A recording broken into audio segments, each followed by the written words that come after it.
Hello, sir. Welcome to our show. We are the architects. First of all, thank you so much for accepting our invite and be with us to talk on such an amazing topic architects beyond architecture. So, without wasting a time, let's start with it. Okay.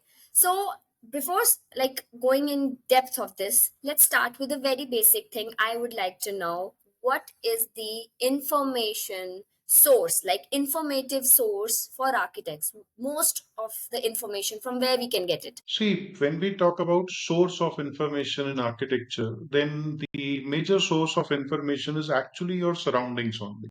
Okay. Because when, like, as we entitle this particular thing that architecture, this like beyond architecture, architects beyond architecture. So beyond doesn't means that we have to think unnecessarily think out of the box. But that box itself that we live in, our surroundings, has a lot of answers to our questions that generate in our mind while we are into n number of things every day, while studying architecture, while practicing architecture, while teaching architecture. Like in any mode, when you are touching architecture somewhere, the answer relies somewhere in your surroundings itself. So I will say Okay. that the most prominent source of your information is your own surroundings. Okay. So that means as an architect or a budding architect, we should not limit ourselves to just books, the classroom. Just go outside and, Exactly. okay. Right. Okay. For that, what is the skill the architect should learn? Because to know your surroundings, you need to inculcate some kind of skills. So, what is that skill one should have? When we talk about skills, then there are multiple types of skill like technical, non-technical. But the very basic skill which is required over here is observations, I will say. See, when we talk about surroundings, fine. Let us relate this particular thing. When we talk about surroundings that we live in, the box we are living in right now, or we are practicing architecture every day, we go through that every day. Fine. There Right. might be a way that you are going to your office, your college, your classroom, your hostel, but every day your observation can be different because you learn a new perspective almost every day in life. So if you are being observant, that gives you a power to multiply same things from the same surroundings into multiple conclusions. We are designing something. For Right. example, fine, we are designing something. Sometimes we feel stuck.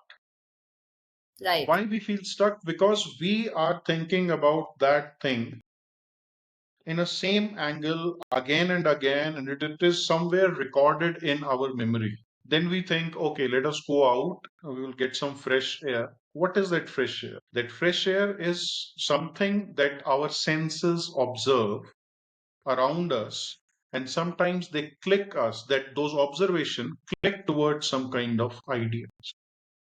Okay. So observation is one of the most important things if you want to learn from your surroundings. So, most of us are in the field. The one who have enough experience, they do know like they might learn from this particular thing. But the young architects, they may not understand this thing in a very beginning, and they might find themselves, deviated, like what to do, how to find the correct idea for the and correct solution for a particular kind of a design. So what is the advice the architects should always keep in mind when they explore new paths? When you are exploring something new, uh, the first and foremost thing in your mind should be that the thing is called calmness. Be patient. It is not necessary that you start learning something and you will end up learning within the time as the other people is doing. So that's not the thing for everyone. Fine. Everyone's potential is different. Everyone has a different ideology, and everyone is coming from different background. When we, so especially when we talk about students, They may Very be true. from their state boards, they may be from their central boards or ICSE. There are multiple boards.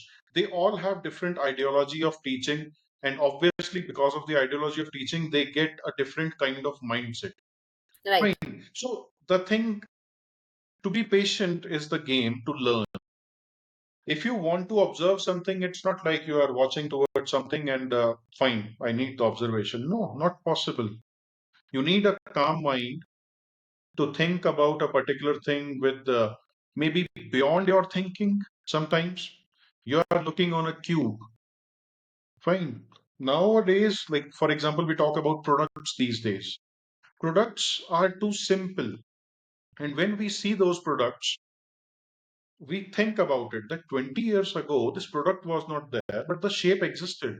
Just like these days, we have modular furniture, we have those cubes to sit. Fine, Yes. and they have that Ludo cube, huh? That dice. 20 years ago, we used to play with that dice like it was a common game in India that almost everyone has played. Fine, Yes. but nowadays it has become a very fascinating chair, especially in the lounge to sit over there. It is Yes. just the same cube with exactly same things. So when it is about observation, so obviously somebody has observed it and they might have thought it that it is just a miniature. If we are able to multiply it to a human scale Mm-hmm. as it is with a particular weight and a weight bearing capacity, it's done. It's ready to sit. Yes. Fine. It is just an observation in your surroundings only, nothing more than that. Okay. So, you mean to say to stay in the profession, to stay consistently growing, the young one especially needs to be observant, need to be focused and calm, and just be intact with the surroundings. Exactly. Okay. But It some of is us, huh, necessary yes. to engage with your surroundings. It is more necessary to observe your surroundings almost every day because things change Yes. around in your surroundings itself. Fine, because it's not us living, it's the world revolving Yeah. around us. Yeah. So that's why a consistent approach of observation towards your surroundings is Hmm. actually a good way, a very good way to learn. Okay. So, what you think, sir, that the young architects are doing mistakes, that the consistency, the growth or the stubbornness to grow is lacking?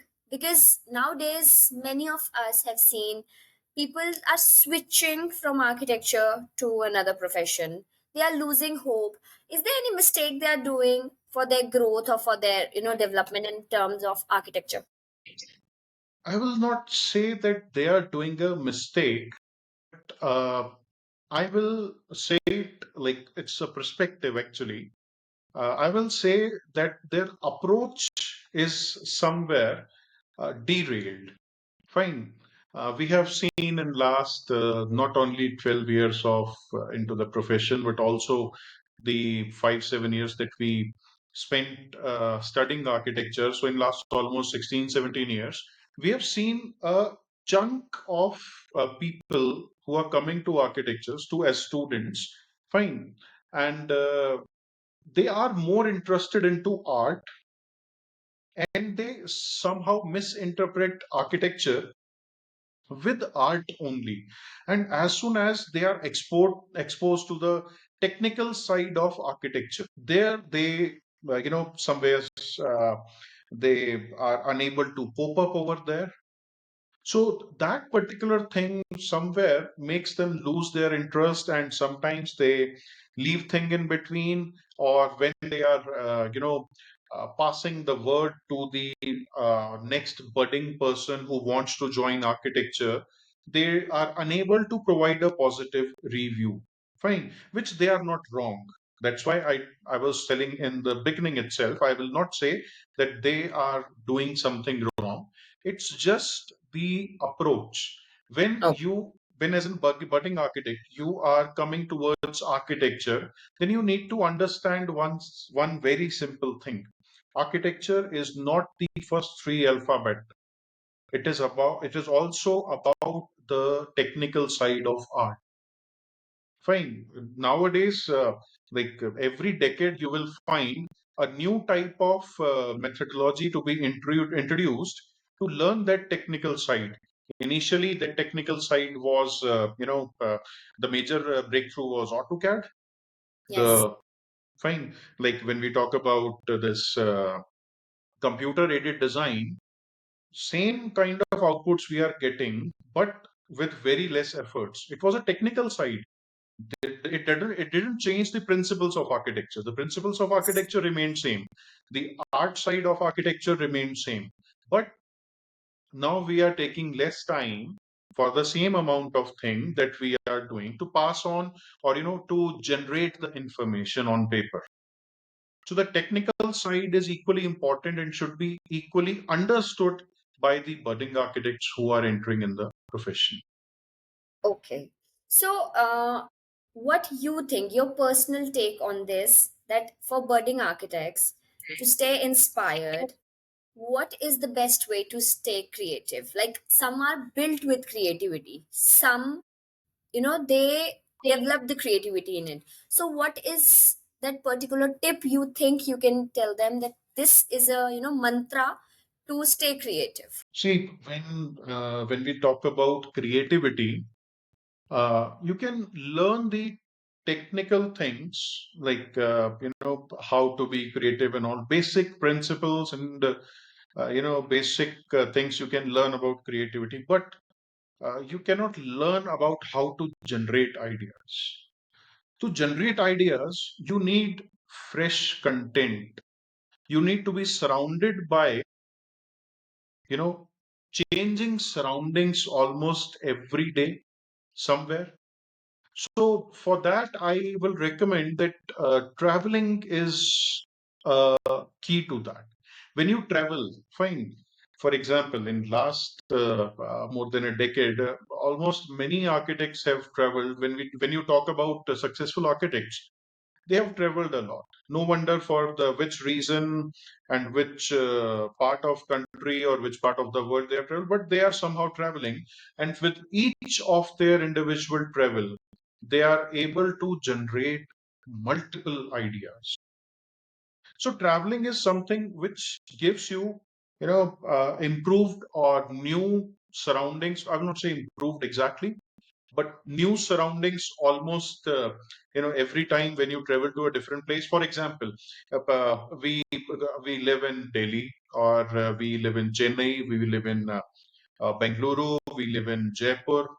So these all four places that we are listing over here have totally different contexts from each other. Yes. When you talk about buildings, when you talk about people, when you talk about work culture, like Yes. socio-economic aspect. When we talk about these characteristics of socio-economic aspect, they give you a totally different idea of these places. Fine. Okay. So you see Delhi, you will see Mughal architecture. You see Jaipur, you see Rajputana architecture.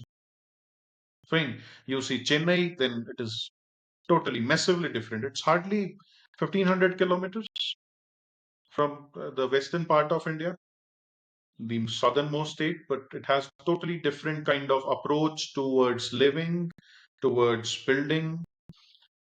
So when you travel, you enhance your ideas by default.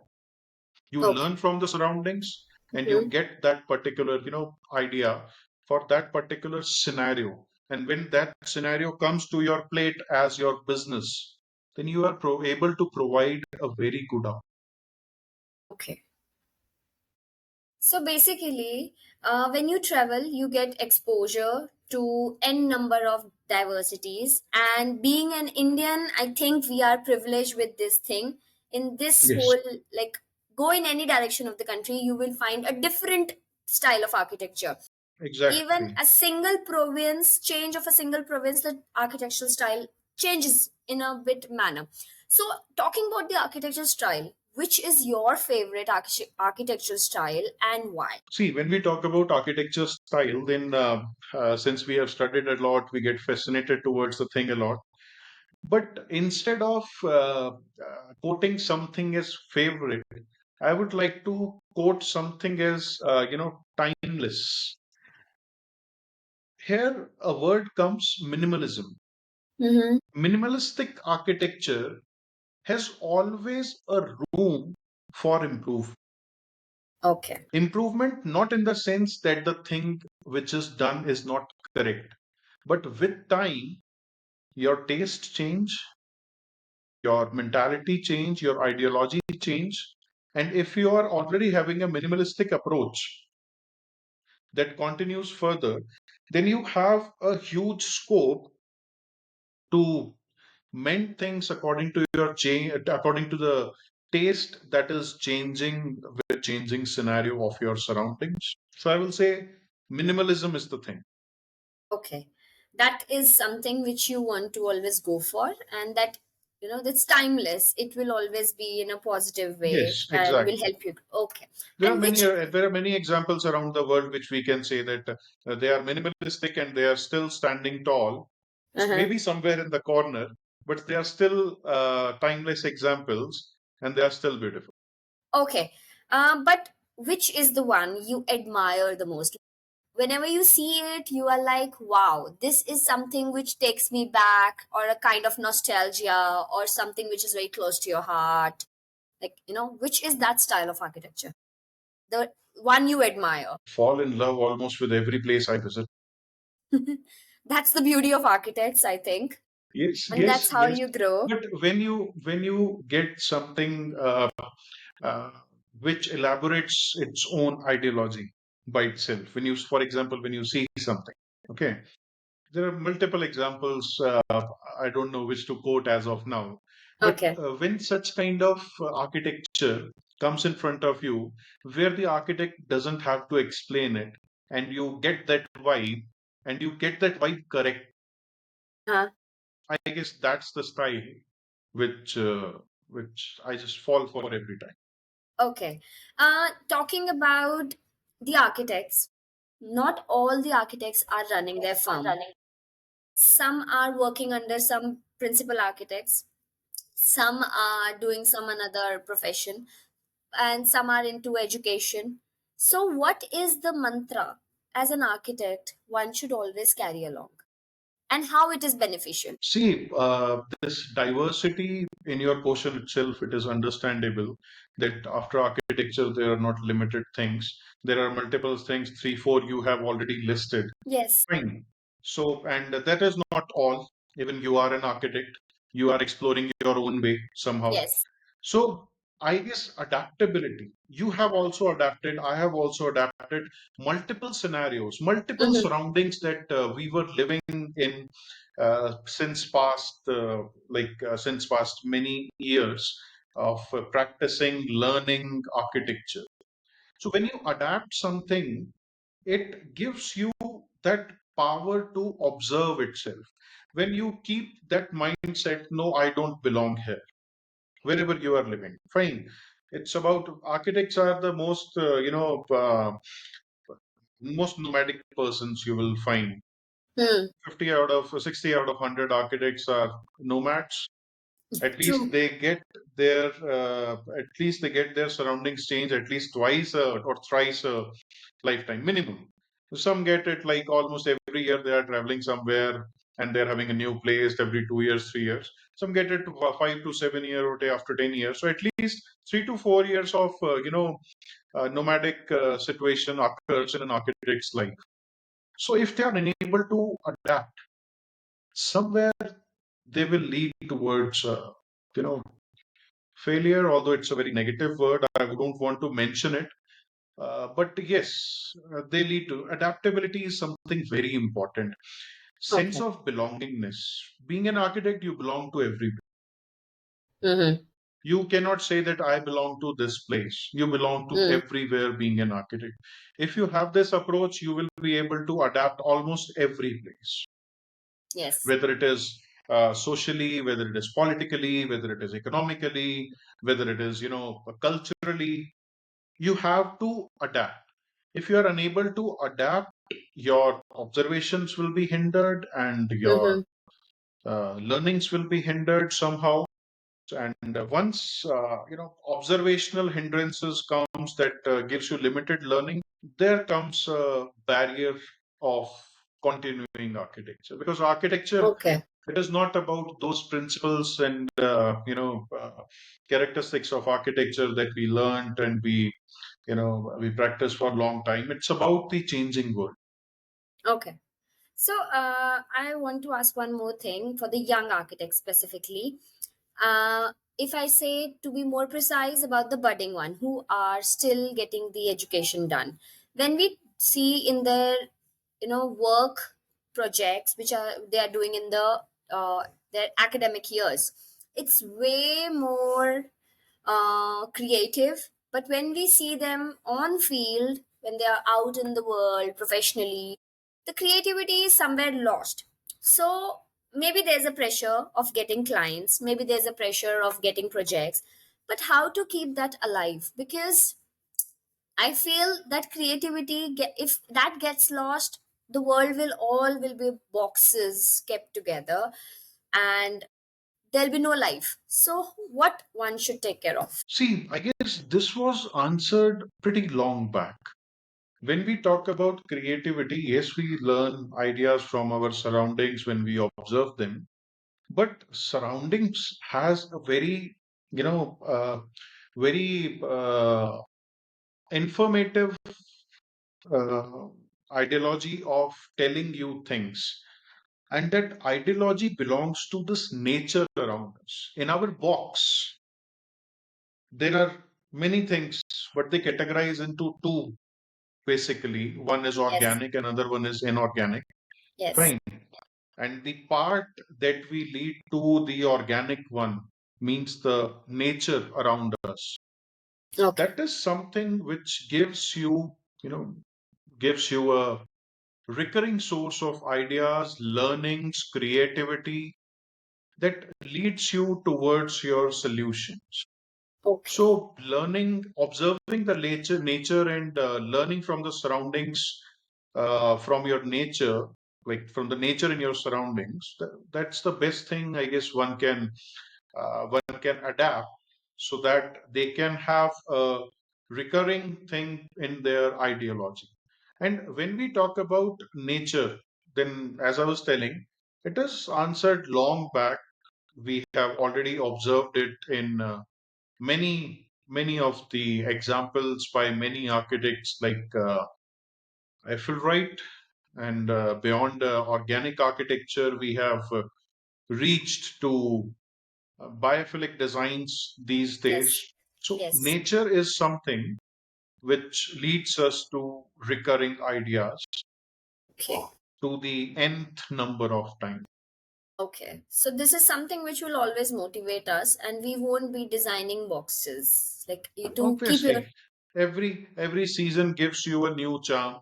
It gets Yes. brown when it is dry, and it gets green when it's raining. So there is a process, the whole process in between, changing the colors, changing the scenario, changing the surroundings. New paths come up after the rains, fine, and new paths get developed while the dry season when people walk. So when we talk about such kind of things, then nature is something which is giving us a recurring account in our life, that this is every year, every season you will find this change. If you are adaptable enough, learn, observe, learn. Simple. Okay.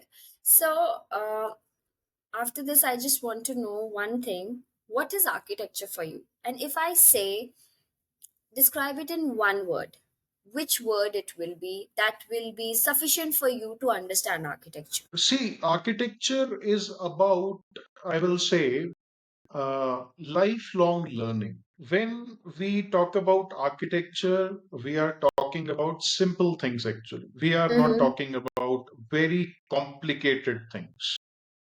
We may conclude into complicated results, but we never talk about complicated things. True that. And most of the things that we solve are the problems that we get from our surroundings, from our daily life. So, lifelong learning kind of scenario it is, that every few months, every few year, you will get such kind of situation again, maybe in different surroundings, that you need to provide a solution, and that should be tailor made to that particular situation. Like, for Mm-hmm. example, you design a house for a family of four, it's a different scenario. You need to understand a lot of things, socially, economically, and climate adaptability, and your like multiple things from the surroundings. And when you design something for particular, particularly for a single person, okay, then you have the same scenario, same place, but with lot of different technicalities. So it Okay. becomes tailor made. So it's about life, it's about learning, it's about lifelong learning. Okay. So, ending up with this, I would just ask you one last thing, because what I felt with this conversation, that we can learn the layouts, we can learn the materials, we can learn the dimensions, but what we had a talk today, this is lifelong learning. This is something which will always keep us motivated, and this will help us grow.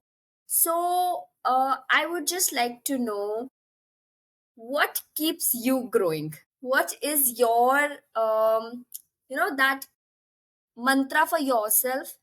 You, or the tip you keep on telling yourself, that this is something which inspires me to. When we talk about growing, then there are a lot of constraints in your surroundings also.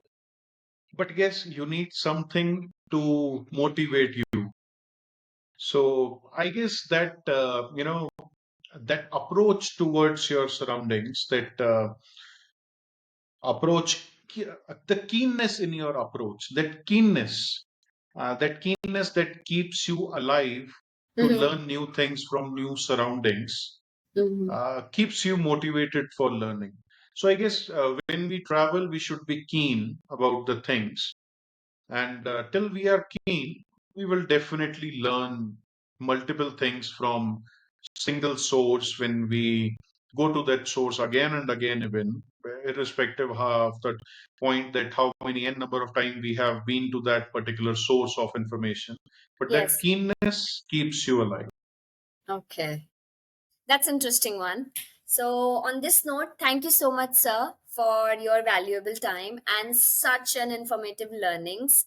I think most of our budding architects specifically, as well as the other ones also, they'll keep in mind these, tips to stay growing and stay motivated, because you may learn from your books, but the real reality knowledge, the knowledge of the world, you get it from the nature. So thank you so much for being with us and giving us a beautiful talk on this topic. Thanks a lot for calling me over here, Aditi. Thanks a lot. Thank you so much.